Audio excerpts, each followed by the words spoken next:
The phone vibrated once on the nightstand. Just once. Enough to wake me. 3:14 a.m. Unknown number. I didn't reach for it immediately. I stared at the ceiling instead, listening to my wife's breathing beside me. Slow, practiced, unaware. The message preview glowed faintly. I made a terrible mistake. I'm pregnant. He wants nothing to do with us. Please. No name, no explanation, just panic. For a moment, my heart tried to remember how to feel. It failed. Something inside me clicked into place instead. Cold, precise. I read it again, then again. The words didn't change, but their weight did. I felt it settle in my chest like a verdict. I didn't reply. I didn't wake her. I only turned the phone face down and lay there in the dark, counting the seconds between her breaths, already knowing exactly how this story would end. 3 months earlier, she had stood across the living room from me with that same cold light in her eyes. We were arguing about nothing. That's how it always starts. Nothing that suddenly becomes everything. Dishes, late work, silence at dinner. The small wars couples fight when the real war is already lost.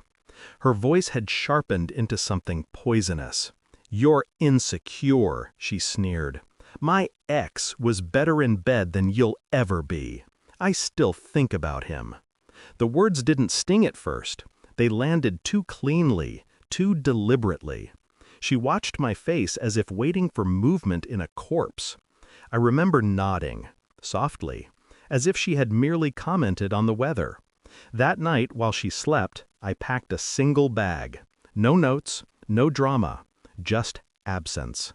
By morning, I was gone. At first, I told myself it was just cruelty, anger with teeth. People say vicious things when they want to win. But my mind is not built for conveniently comforting lies. It dissects, it revisits, it counts patterns. Her phone had become a locked room long before the argument. Screen always face down. Bathroom trips with trembling urgency. The way she flinched when I touched her unexpectedly. The way her laughter had changed, shorter, forced, like it was borrowed from somewhere else. I had ignored it all, because ignoring is easier than knowing. After I left, I didn't contact her. I didn't block her either. Silence is a net. You catch more when they think they're free to move. Weeks passed. Then the first crack. A message from an old colleague of hers. Casual, awkward. "Didn't know you and your wife were open now. She's been seeing someone from the past. Just thought you should know." I thanked him, calmly, asked for nothing more. Then I started watching. Not her, him, the ex. The one she named like a weapon. Public records are soft doors. Social media is a confession booth.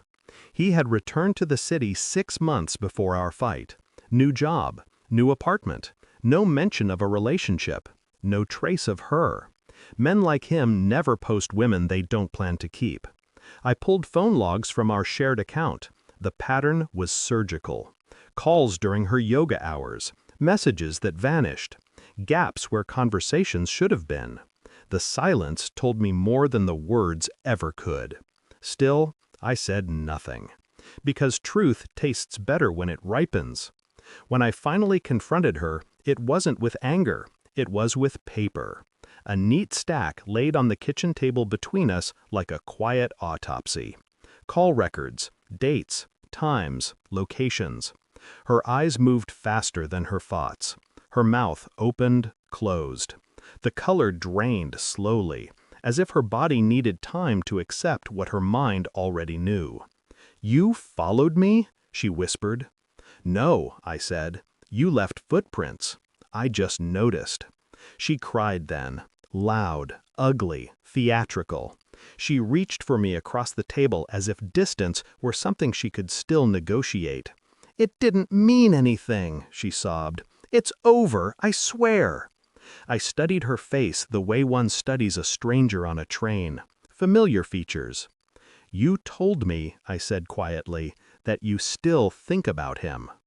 Her crying stopped. That was the moment she knew.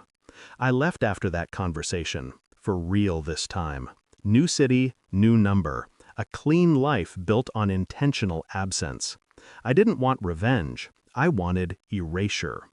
Then, tonight happened. The message sat on my phone like a trembling hand reaching through the past. Pregnant, abandoned, afraid. I imagined her alone somewhere, hands on her stomach, finally understanding what it means when someone wants your body but not your future. I imagined him laughing it off, moving on, untouched.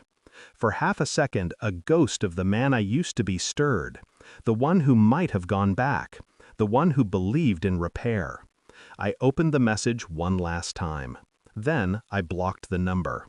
No reply, no forgiveness, no rescue. Some people think revenge requires destruction. They're wrong. The most precise revenge is absence. She wanted comparison. She got consequence. I turned off the phone. The room returned to silence.